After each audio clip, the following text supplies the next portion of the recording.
Hey, welcome back. In this lecture, we're going to talk about making our drone chase the player. So this will involve pawn navigation and also a navigation mesh. And we'll see how the navigation mesh is used by pawns when allowing them to navigate on their own using AI. So let's get started. Okay, so I'm back here in my project, and I'd like to start doing some pawn navigation, which means we need something called a nav mesh. Now, if we go to Place Actors and search for nav mesh, we see something called a nav mesh bounds volume. Now, if we drag one of these in, we see that it's in the shape of a box, and we can drag it down so that box is overlapping with the ground.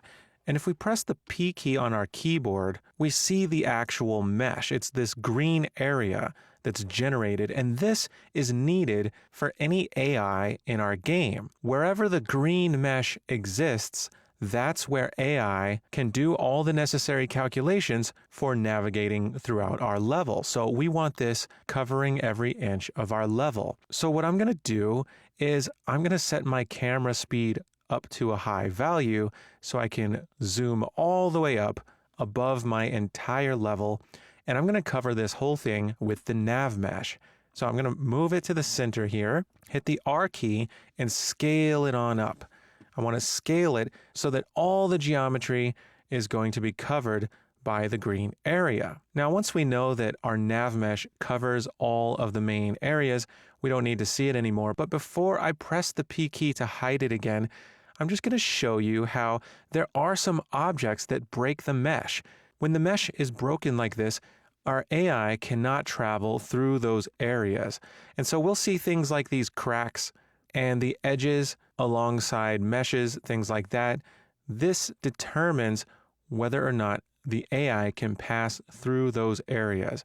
And we see that our nav mesh actually doesn't cover every inch. So we can change our nav mesh settings so that we don't have these gaps like this. So to alter our nav mesh settings, we can go to Edit and Project Settings and scroll down to Navigation Mesh. Let's go ahead and select that. And we can scroll down and we see there are some generation settings here. And we can alter these. For one, we can change the cell height. We see that it's at 10. Now, if I undock the project settings here, I can see that cell height is 10, and this is what it looks like. But if I increase the cell height by dragging, we'll see that that green area is raising and it's above that sidewalk there. So that's sort of what we want, so we don't have any cracks in our nav mesh. So that's looking a lot better already. So we can set cell height to a value of about 100.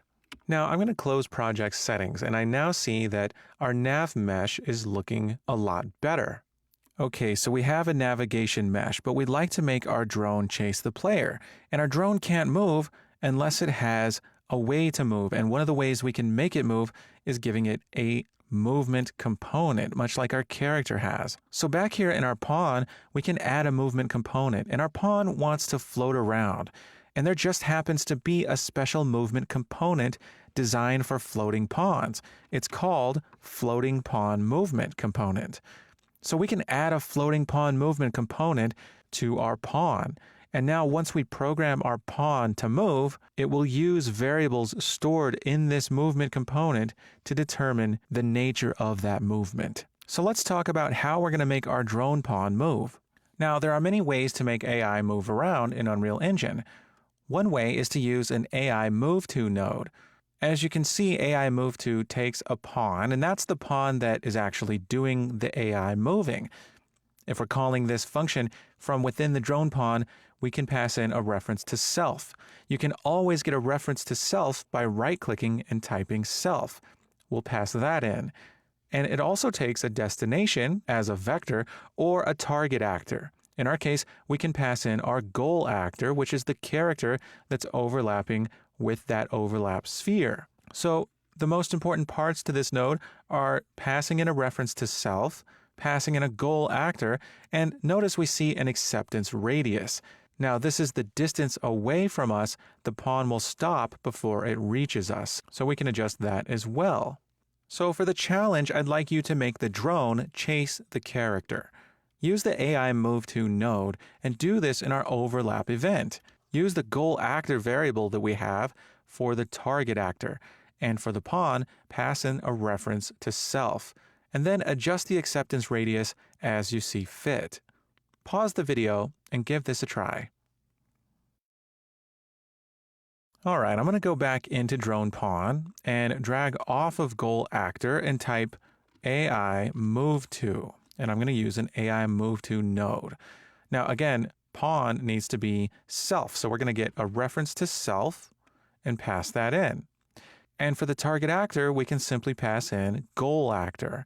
That's going to be our character. Now, I'm going to leave acceptance radius at 5 and see how this works. Let's go ahead and compile and save and go back to the level. And I notice I still have that sphere up there. I'm going to go ahead and select that and remove that.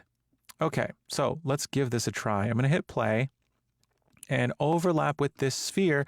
And whoa, that is a kind of scary thing. The drone is just zooming right in towards us, which is pretty scary. So we may want to set that acceptance radius to a higher value. And we also might want to set our drone pawn's overlap sphere to be larger so that we can have the drone chase us before we get super, super close. So I'm going to set this to, say, 1200.